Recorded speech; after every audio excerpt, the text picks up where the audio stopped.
"Uncle, I know how to make your daughter walk again." Gregory Vale stopped cold. He had walked past that alley 100 times before, but never like this. Not with the soft, creaking sound of small wheels rolling beside his polished shoes.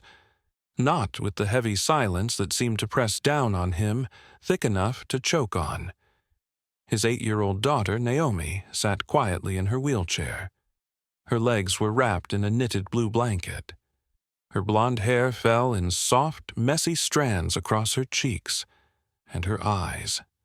Her eyes stayed glued to the pavement as if she no longer dared to look up, no longer dared to hope. Gregory still hoped. At least he tried. But after 2 long years since the accident, hope had turned into something cruel. Every doctor, every therapist, every so-called miracle worker, they all took his money and left him with the same cold answer: permanent spinal damage. "She may live a long life," they always said, voices gentle and pitying, "but she'll never walk again." Gregory's fortune could move mountains, but not nerves. And today, as he pushed Naomi's wheelchair along the sidewalk, Gregory found himself wondering how much longer he could keep pretending. That's when he heard a small voice. "Uncle." Gregory turned his head sharply. The voice had come from the mouth of a narrow alley, hidden between 2 buildings. A place he'd always ignored. A place he told himself he'd never enter. "Uncle, I know how to make your daughter walk again." Gregory stopped cold, one hand still gripping the wheelchair's handle. He turned, expecting to see some con artist, maybe even someone dangerous. But instead, he saw a child, a boy. The boy looked about Naomi's age, dark-skinned, thin, barefoot, wearing an oversized coat that swallowed his small frame. His hands were dirty. One eye looked a little bruised. But his voice was strong, steady. Gregory stared at him. "What did you just say?" "I said," the boy repeated without hesitation, "I can help your daughter." Gregory frowned, suspicion rising in his chest. "Is this a trick?" he demanded. "Who sent you?" "No one," the boy answered simply. "My name's Eli. I live behind the train station." Gregory narrowed his eyes. He didn't like this. He didn't like any of this. But something about the boy's steady gaze, the way he didn't flinch or beg or offer some rehearsed sales pitch, it made Gregory pause. "I saw you pushing her yesterday," Eli said. "I waited here today because I knew you'd come back." "You've been watching us," Gregory said, his voice sharp with distrust. "Yes," Eli admitted, "but not in a creepy way." He glanced at Naomi. "I see lots of people walk by. But she looked sad, like she used to run fast, but her legs just forgot how." For the first time in days, Naomi stirred. Her head lifted, just slightly, and Gregory's heart twisted. No one had said anything about Naomi like that. Not in a long time. "I've taken her to the best hospitals," Gregory said tightly. "Neurologists, surgeons, even some fools who wave crystals in the air. There's nothing anyone can do. But you haven't taken her to my grandmother," Eli said with a small smile. Gregory almost laughed. "Your grandmother?" "Yes," Eli said, stepping closer. "She doesn't take money, only trust." Gregory stared, torn between anger and a tiny, aching ember of hope. Eli's words didn't sound rehearsed, didn't sound like a lie, they just sounded honest. "She never asks anyone to believe," Eli said softly, "only to try." Gregory looked down at Naomi, at the way she was staring at Eli now, not with fear, but with something he hadn't seen in a long, long time. Hope. "Please, Daddy," Naomi whispered, her voice small and trembling. "Can we go?" Gregory closed his eyes for a moment.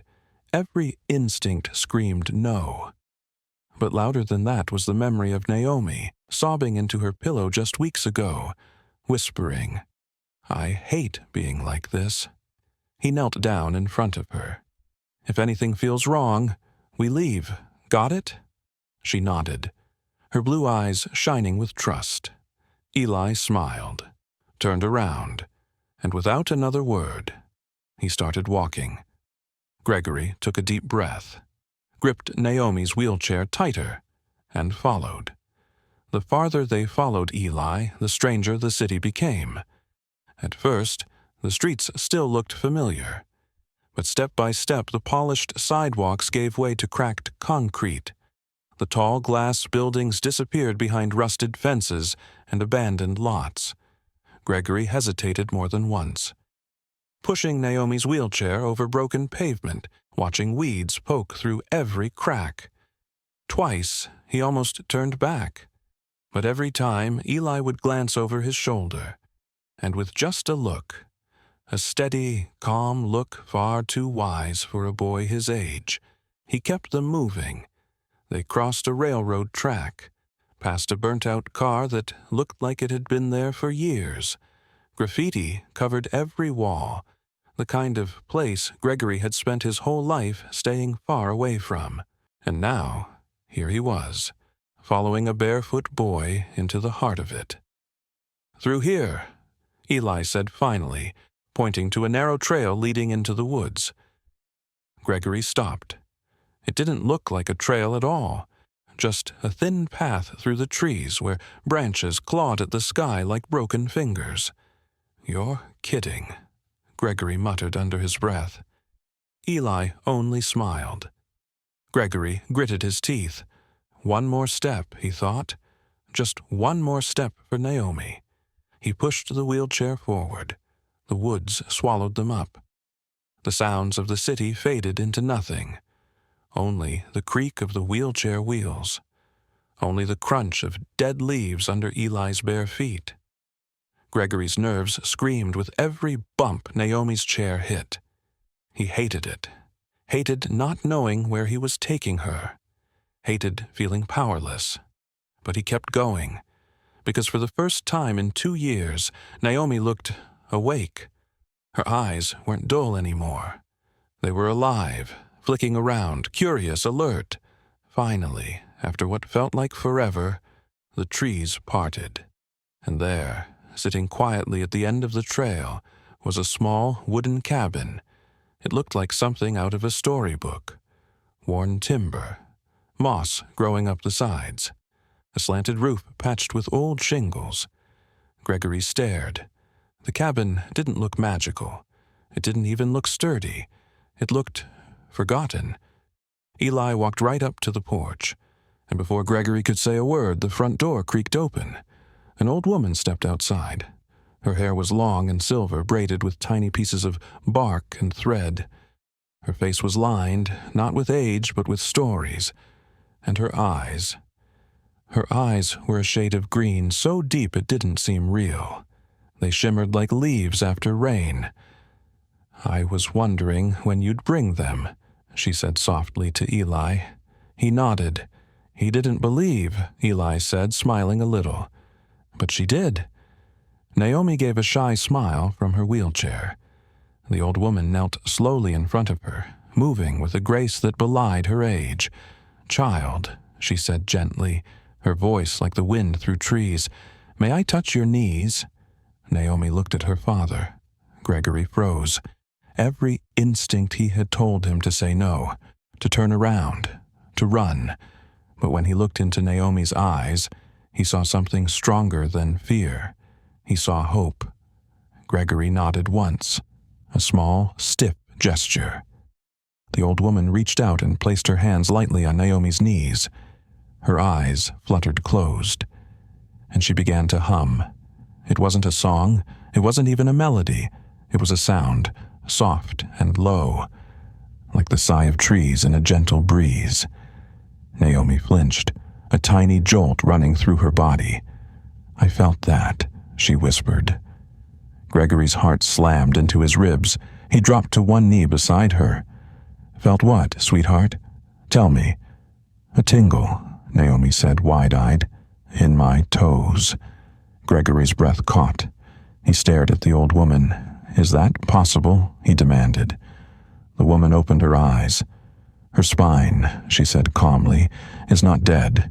It's frozen, locked in grief. The body obeys the heart more than the brain. Gregory shook his head. That's not medical science. No, the woman said, but science doesn't hold your daughter's tears at night. Silence fell, heavy, sacred. Then Eli spoke, stepping forward. Can she try standing? The old woman turned to Naomi. Only if she wants to. Naomi's hands tightened on the arms of her wheelchair. Her eyes shone with tears, but she nodded. The woman gently moved the wheelchair back, took Naomi's small hands, and helped her to her feet. Naomi's legs shook violently.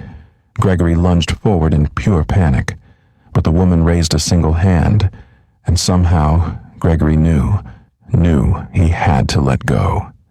Naomi's right foot shifted, then her left, slow, wobbly, but she was standing. Gregory fell to his knees, gasping. "Naomi!" he cried. "Naomi, you're standing!" Naomi turned to him, smiling through a flood of tears. "Daddy," she whispered, "I'm standing." And in that moment, the world shifted. Hope wasn't just a cruel word anymore. It was real. Gregory couldn't move. He stayed there, kneeling on the ground, staring up at his daughter like he was seeing a miracle. Because he was. Naomi's legs trembled under her. Her knees wobbled, her arms flailed a little to keep her balance. But she was standing. Truly standing, not just for a second. Not by accident. Gregory crawled forward on his knees, afraid if he even breathed wrong, the moment would shatter. He reached for her gently, held her hands in his. "You're standing," he whispered again, voice cracking. "You're really standing." Naomi nodded through tears. Her little body shook from the effort, but her face glowed with something Gregory hadn't seen in so long. Pride. "I felt my legs, Daddy," she said breathlessly. "I really felt them." Gregory wanted to laugh. He wanted to sob. He wanted to scoop her up in his arms and spin her around like he used to when she was small. But he didn't. He held himself still. He let her stand on her own. Because somehow, he knew that's what she needed most. Behind them, Eli stood quietly, hands tucked inside his oversized coat, watching, not smiling, not celebrating, just watching. Gregory turned to him, overwhelmed. "Who are you?" he asked, voice hoarse. Eli shrugged almost shyly. "Just a boy who believes," he said. "Believes that people can be whole again." Gregory fumbled for his wallet. "Name your price," he said. "I'll pay you anything you want." Eli shook his head, stepping back. "I don't want money," he said simply. "I just needed someone to listen." Gregory blinked at him. Words stuck in his throat. Eli crouched down near the dirt, drawing little shapes with his finger. He didn't look up as he spoke. "When I was little," he said softly, "I used to walk funny. My foot was twisted since I was born. Kids used to laugh at me, call me broken." Gregory listened, heartbreaking all over again. "My mom left when I was 4, Eli continued. "My grandma raised me. She wasn't a doctor, but she knew things, knew people." He looked up, finally, eyes shining. "She said not all pain lives in bones. Some pain hides so deep, no X-ray can find it." Gregory swallowed hard. "One day," Eli said, "Grandma put her hands on my foot, whispered words I didn't understand, and she told me to stand." He smiled faintly. "I did, and I never fell again." Naomi stared at him, wide-eyed. "She healed you?" she whispered. Eli shook his head slowly. "She reminded me," he said, "that I wasn't broken." For a long time, no one spoke. The wind rustled the trees around them. The old cabin creaked softly as if it, too, was breathing. Finally, Gregory stood. He faced the old woman standing silently on the porch. "Who are you?" he asked. The woman smiled gently. "Just someone who listens," she said. "Eli does the rest." Gregory looked at Naomi again, at the way she gripped the back of the wheelchair, testing her balance, at the way she tilted her body, awkward but determined, trying to take another step. She wasn't giving up. Not anymore. There was a fire in her eyes, a fierce, burning light. Hope. "I want to take you with us," Gregory said suddenly, turning back to Eli. "I can help you, set you up with doctors, schools, anything you need." But Eli only smiled and shook his head. "My place is here," he said quietly. "On the streets, in the forgotten places. That's where the hurt lives. That's where people like me are needed." Gregory hesitated. "But what if I want to help you?" he asked. Eli smiled again, a real smile this time, one that crinkled his eyes. "You already did," he said. "You listened. Most people don't."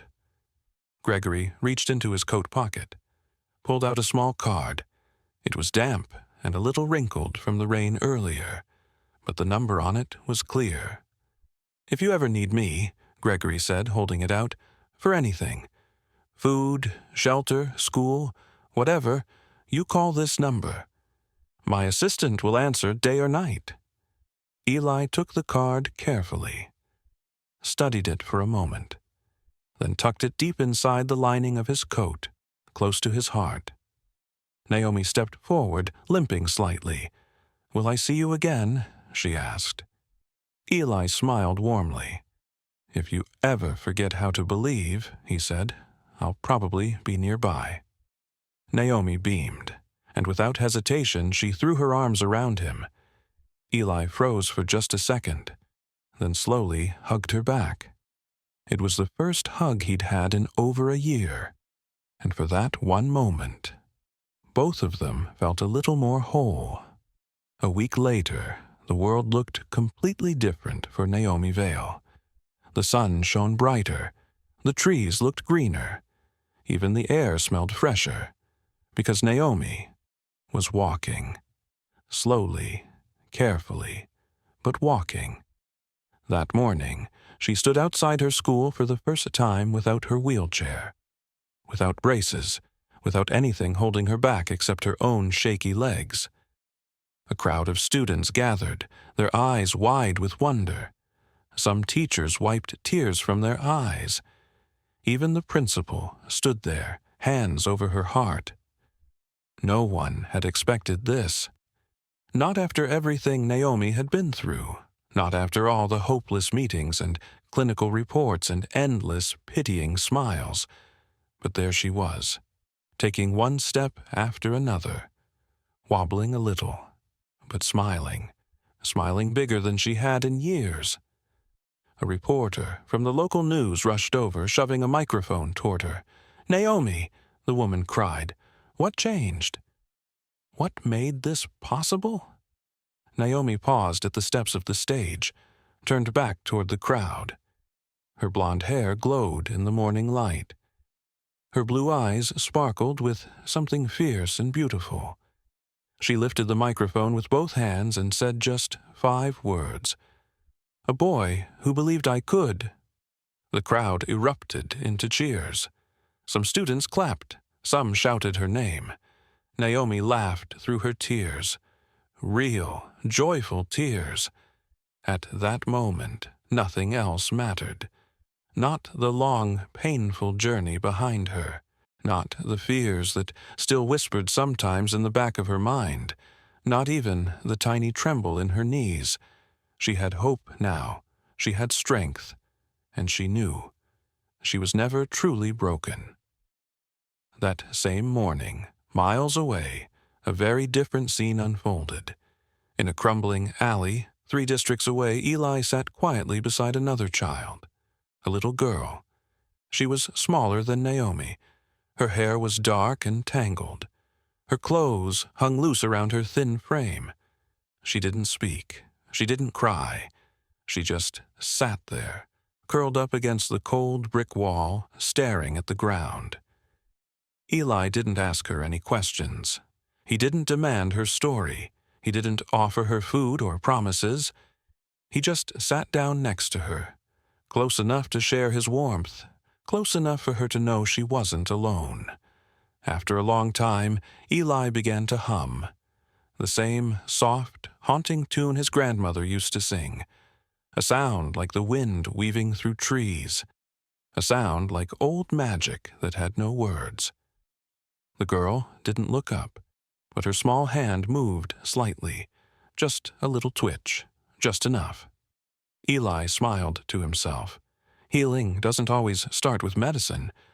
Sometimes it starts with silence, with presence, with someone who refuses to walk away.